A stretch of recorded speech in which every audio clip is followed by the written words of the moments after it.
Bismillahirrahmanirrahim. Assalamualaikum warahmatullahi wabarakatuh. Alhamdulillahirabbil alamin, wassalatu wassalamu ala asrofil anbiya'i wal mursalin wa ala alihi wa ashabihi rasulillahi ajma'in. Asyhadu an la ilaha illallah wahdahu la syarikalah wa asyhadu anna Muhammadan abduhu wa rasuluhu la nabiyya ba'da. Rabbi shrah li sadri wa yassir li amri wahlul 'uqdatam min lisani yafqahu qawli. Rabbana zidna ilma warzuqna fahma, amma ba'd. Anak-anak Buya yang Buya cintai, kita awali dulu sama-sama kita mengucapkan rasa syukur kepada Allah SWT. Kita ucapkan lafaz alhamdulillahirabbil alamin. Mudah-mudahan kita semua diberikan oleh Allah iman dan imun yang kuat, terutama menghadapi cobaan musibah COVID-19 ini. Kemudian selawat dan salam kita kirimkan untuk Nabi kita, Nabi besar Muhammad SAW. Sama-sama kita ucapkan selawat yang lengkap untuk beliau. Allahumma salli wa sallim wa barik ala Muhammad wa ala ali Muhammad. Anak-anak Buya yang Buya cintai, dimanapun kalian berada, Buya doakan kalian berada dalam keadaan sehat walafiat, tidak ada kurang suatu apapun. Dan kalau kalian ingin tanya apa kabar Buya, Buya akan selalu jawab alhamdulillah sehat luar biasa. Baik anak-anak Buya yang Buya cintai, bila pekan yang lalu sudah kita baca dan singgung sedikit muqaddimah usul fikih, di mana sudah Buya bacakan dan Buya terangkan apa itu usul fikih. Pada pelajaran yang kedua atau pertemuan ini, kita akan melanjutkan halaman yang ke-11, yaitu faidatu usulul fiqh. Lalu nanti maudhu'u usulul fiqh, lalu istimdadu ilmi usulul fiqh, kemudian hukmu ta'allumi ilmu usul fiqh, kemudian wad'u ilmi usulul fiqh wa tadwini, serta terakhir nanti nas'atu ilmi usul fiqh. Nah, sebelum Buya bacakan dan Buya terangkan, Buya ingin mengulang kembali yang Buya ajarkan pekan yang lalu. Mudah-mudahan ini mengulang serta dapat memberikan pemahaman kepada kalian tentang usul fikih itu. Baik, pada halaman 10 ya, silakan dibuka kitabnya, kitab Al-Muntaqa fi Ilmil Usul. Kalian mungkin sudah memiliki, dan bagi yang belum memiliki, segeralah miliki, karena tanpa buku, tanpa kitab, sulit kita belajar, apalagi memahami kitab ini. Ya, dia selalu ingatkan bahwasanya kitab kita ini Al-Muntaqa fi Ilmil Usul, insya Allah dipakai juga ketika kalian nanti naik ke kelas 5 dan ke kelas 6. Jadi pelajaran yang ada dalam kitab ini berkelanjutan sampai kalian nanti naik ke kelas yang jenjangnya lebih tinggi. Oleh karena itu, Buya menyuruh kalian untuk memiliki kitab ini. Baik anak-anak Buya, Buya review atau Buya ulang kembali, di mana kita sudah menyinggung kemarin tentang usul fikih, yang mana kalimat usul fikih itu terdiri dari dua kata. Pertama usul, yang kedua fikih. Ya, usul itu yaitu jam'u aslin, jamak dari asal. Asal itu secara bahasa artinya dasar, pokok, atau asas. Dan pengertiannya dalam halaman 10 sudah disebutkan, wa huwa ma yubna alaihi ghairuhu, sesuatu yang dibangun atau terdiri di atasnya. Sawaun akanal ibtina'u hissiyan am aqliyan am arfiyan. Apakah sesuatu yang berdiri atau tegak di atasnya itu baik secara fisik maupun non fisik, ya.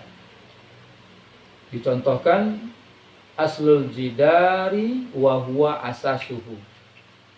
Jadi ketika kita sebutkan pohon, maka yang dimaksudkan adalah, ketika disebutkan bangunan atau rumah, yang dimaksudkan adalah asasnya, pondasinya. Jadi kalau kita bawa ke rumah atau bangunan, usul fikih itu sama kita mengkaji atau membahas pondasi rumah itu. Lalu wa aslus sajarati allazi yatafarra'u minhu ahsanuha. Kalau kita bicara pohon, maka yang kita maksudkan adalah yaitu akarnya. Jadi kalau kita bawa lagi ke pohon, usul fikih itu sama kita berbicara atau membahas tentang akar pohon itu. Dalilnya atau firman Allah Ta'ala menyebutkan dalam surah Ibrahim ayat 24, ya.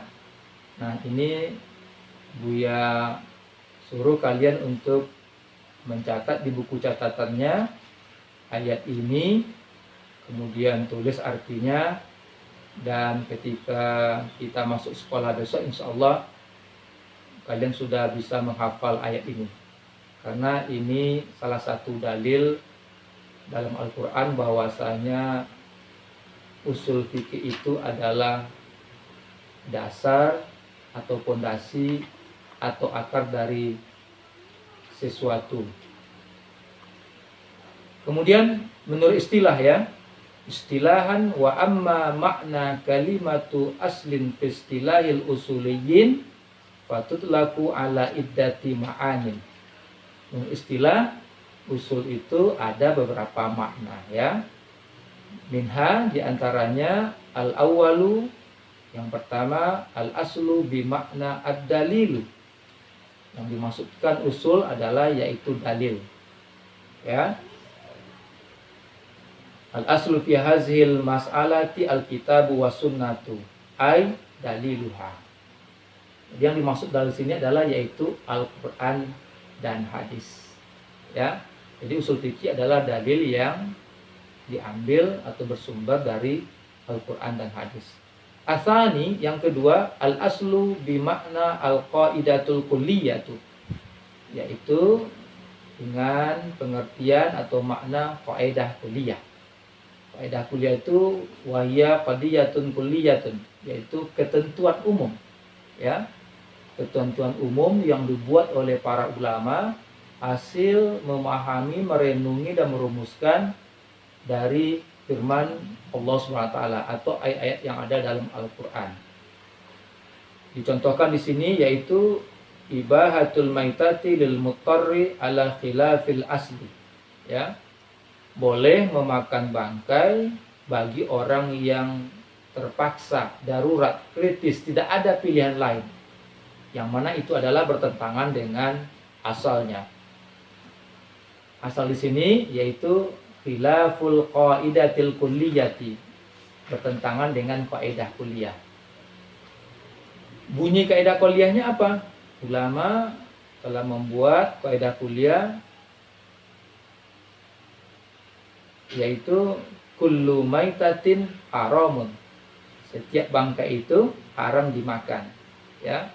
Mengambil dari firman Allah, Bismillahirrahmanirrahim, innama harrama alaikumul maitata waddama walahmal khinzir, dan seterusnya. Sungguhnya Allah telah mengharamkan bagi kamu memakan bangkai, darah, gitu, ya. Nah, jadi hukum asalnya yaitu haram memakan bangkai. Kaidah kuliahnya kullu maitatin haramun, setiap bangkai itu haram dimakan. Tetapi bagi orang yang terpaksa, tidak ada pilihan lain atau berada dalam keadaan kritis darurat, maka memakan bangkai itu yang tadinya asalnya haram menjadi dibolehkan. Nanti pada bab selanjutnya kita bahas kenapa dibolehkan. Dia singgung sedikit karena kalau dia tidak makan, lalu dia sakit, lalu meninggal dunia, maka meninggal dunianya itu meninggal dunia yang sia-sia. Maka bisa jatuh berdosa. Karena apa? Karena masih ada yang bisa dia makan, sekalipun yang dia makan itu adalah haram hukumnya. Tentu nanti memakan bangkai itu adalah sekedarnya saja, ya. Dan alasannya tadi karena darurat, gitu ya. Yang ketiga, asal itu asalisu al-aslu bima'na ar-rajihu. Asal itu yaitu dengan makna rajih, menguatkan atau yang terkuat, gitu. Nah, di antara tiga makna tadi, pertama asal itu dipandang sebagai dalil, yang kedua kaidah kuliah, yang ketiga ar-rajih, maka indal usuliyin di kalimatil asli wa huwa ad-dalilu. Menurut atau di sisi para ulama usul, asal itu lebih cenderung atau lebih dominan atau lebih sering dipakai maknanya itu sebagai dalil. Nah, jadi anak-anak buah yang dia cintai, itu gambaran tentang usul fikih, khususnya kata usul menurut bahasa, lughatan, dan menurut istilah, gitu ya. Kemudian fikih secara bahasa, lughatan al-fahmu, yaitu paham atau mengerti, ya. Lalu wadilalatu ala idrakis syai' wa ilmi bihi, dalil yang menunjukkan atas mengetahui atau mencari sesuatu dan tahu dengannya. Lalu ada firman Allah dalam surat Thaha dan surah Al-Isra. Nah, ini dia tugaskan kalian untuk mencatat di buku catatannya beserta dengan artinya. Lalu begitu kita masuk sekolah, insya Allah dia akan tagih minta dalil ayat Al-Quran ini, di mana kalian sudah bisa membacanya, menghafalnya, tidak lagi melihat catatannya satu persatu nanti ke depan, ya. Kemudian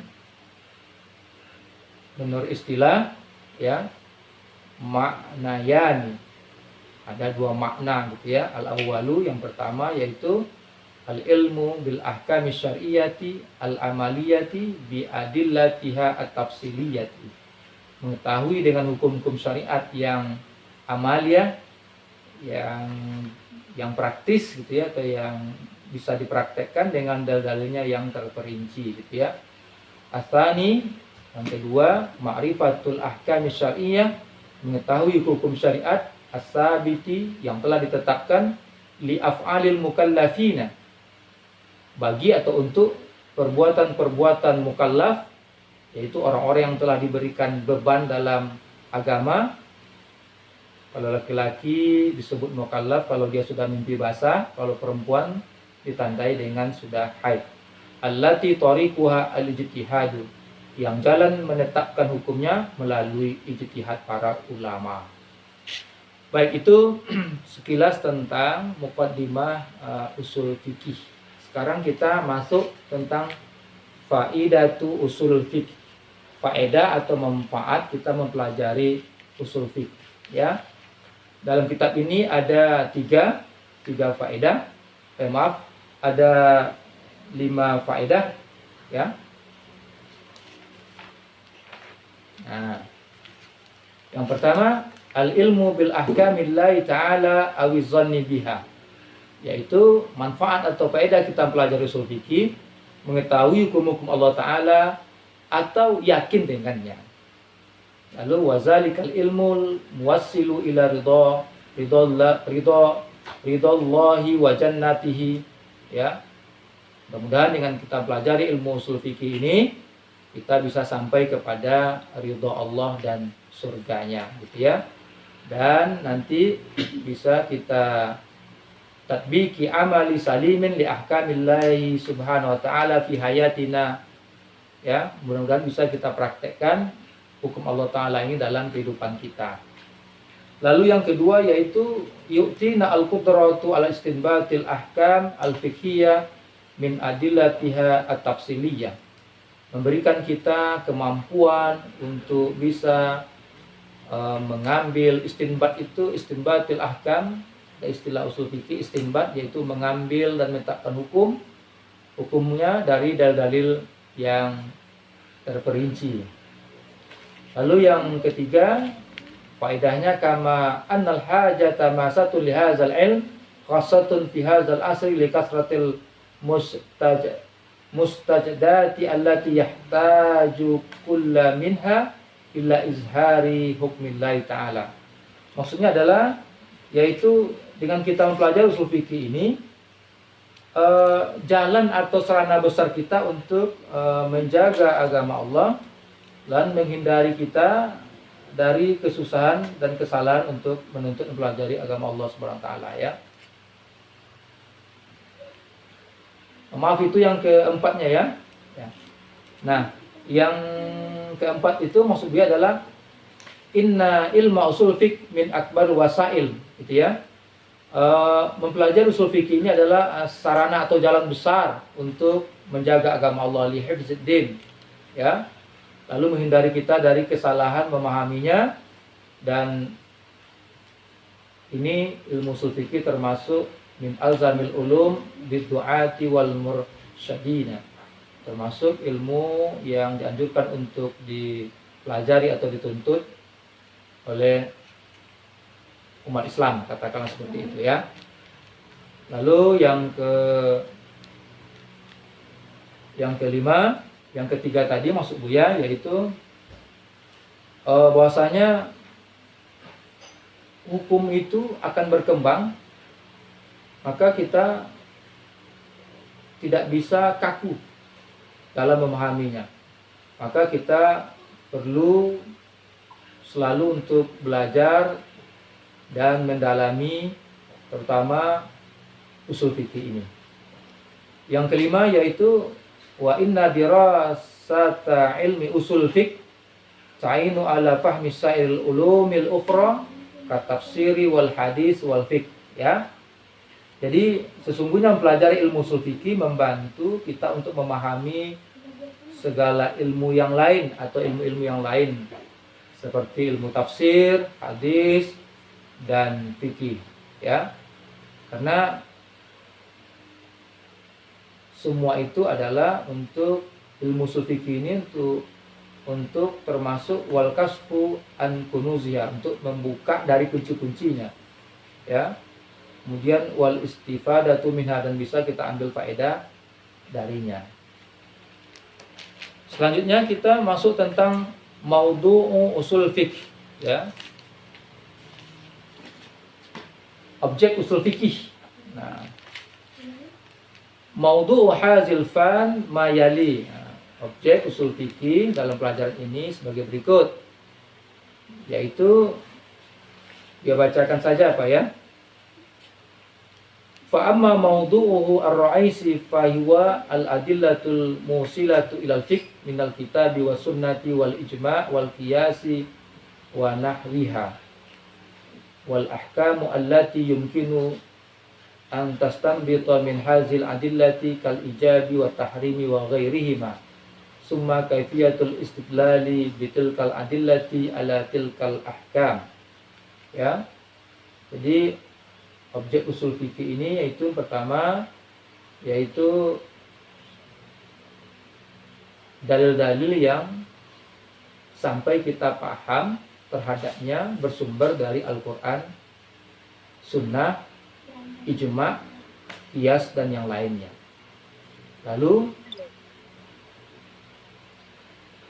hukum-hukum yang kita mungkin untuk mengambil dan menetapkan hukum dari dalil yang ada dalam Quran dan hadis, seperti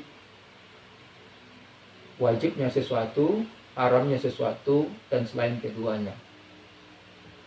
Kemudian bagaimana menetapkan dalil atas hukum-hukum yang telah ditetapkan itu. Yang kedua, objek usul fikih itu wa amma maudhu' ilmil fikih fa huwa af'alul ibad, yaitu perbuatan-perbuatan hamba min haitsu ta'allaku al-ahkamu syar'iyyatu biha, yang berkaitan dengan hukum-hukum syariat. Wa masailatu ma'rifati ahkamiha min wajibin wa mustahabbin wa haramin wa makruhin wa mubahin, dan mengetahui hukum-hukumnya, baik hukum wajib, sunat, haram, makruh, dan mubah. Lalu kita masuk istimdadu ilmi usul fikih, ya, sumber-sumber ilmu usul fikih. Di sini yaitu salah satu ulum, ada 3 sumber ilmu usul fikih. Yang pertama yaitu usuluddin, ilmu tauhid. Pertama yaitu ilmu tauhid. Ilmu tauhid itu apa? Ilmu yang pelajari untuk mengenal Allah dan sifat-sifatnya. Ya. Ini disebutkan di anna subuta hajiyatil adillati yatawaqqafu ala ma'rifatillahi subhanahu wa ta'ala bi sifatihi wa sadaqa Rasulullah sallallahu alaihi wasallam fi ja'a bihi anhu wa yatawaqqafu sidqahu ala dilalatil mu'jizat. Yang kedua, tasawwurul ahkam syar'iyyah, yaitu tasawur, tergambar atau kita ketahui hukum-hukum syariat, ya. Hukum syariat tentu bersumber dari Al-Qur'an dan hadis. Yang ketiga, al-lughatul arabiyyah, yaitu bahasa Arab. Li annal adillata minal kitabi wa sunnati arabiyyatun, karena sesungguhnya dalil yang ada dalam Al-Quran dan Sunnah itu adalah berbahasa Arab. Selanjutnya, hukmu ta'allumi ilmi usul fikih, hukum mempelajari ilmu usul fikih, ya. Ta'allumu ilmi usul fikih lisairil mustaghillina bil ulumi syar'iyyati wajibun 'alal kifayati. Maksudnya mempelajari usul fikih, ya, itu adalah hukumnya wajib atau fardu kifayah, ya. Karena fardu kifayah itu kan dikerjakan oleh seseorang maka tergugurkan atau terselamatkan dosa orang lain atau kesalahan orang lain. Dikerjakan oleh sesuatu orang, lalu yang lainnya terselamatkan. Jadi harus ada orang yang mempelajari usul fikih ini, yang paham usul fikih ini. Nah, amma iza wasala insan ila darajatil ijtihadi, adapun apabila seseorang atau manusia telah sampai kepada derajat ijtihad, ini orang-orang yang berilmu gitu ya, lalu dia punya kemampuan untuk berijtihad, fa'alima usul al-fikhi bin nismati ilai, lalu dia tahu atau paham tentang usul fikih, maka wajib aini, ya, wajib terhadap individu itu. Jadi hukumnya ada 2, pertama fardu kifayah, yang kedua fardu aini. Fardu kifayah itu dengan adanya salah satu yang mempelajari usul fikih dan paham tentangnya, maka terhindarlah yang lain dari dosa. Yang kedua yaitu fardu ain, yaitu bagi orang yang sudah sampai derajat ijtihad, di mana dia paham Al-Quran, paham hadis, paham balaghah, lalu dia punya kemampuan itu, maka usul fikih itu menjadi wajib baginya untuk mempelajarinya. Kemudian yang selanjutnya tema kita yaitu wad'u ilmi usul fikhi wa tadwini, yaitu rintisan atau yang merintis ilmu usul fikih dan membukukannya. Nah, dikatakan di sini laisa li ilmi usul fikih wadihun muhaddadun au muhtariun muayyanun. Tidak ada ya yang pasti siapa yang memulai menjadi perintis usul fikih ini, ya. Karena lianna qawaid usul fiqh, karena sungguhnya kaidah usul fikih itu munzu ahdi Rasulullah SAW kanat mutaqarratun fil azhan min khilali fahmil lughah wa ma'rifatu asbabin nuzul wa fahmu asraris syar'i wa hukmihi wa illam takun madunatun fi kitab. Ya, karena semasa Rasulullah itu Rasulullah tahu dan paham bahasa Arab, terutama firman Allah yang turun kepadanya. Kemudian tahu dia sebab-sebab ayat ini turun. Lalu tahu dia rahasia-rahasia syariat yang diturunkan oleh Allah beserta hukumnya. Jadi di zaman Nabi tidak ada dibukukan. Tetapi wa awwalu mudawwinin wasala ilaina fi ilmi usul fiqh hiya kitabu ar-risalah.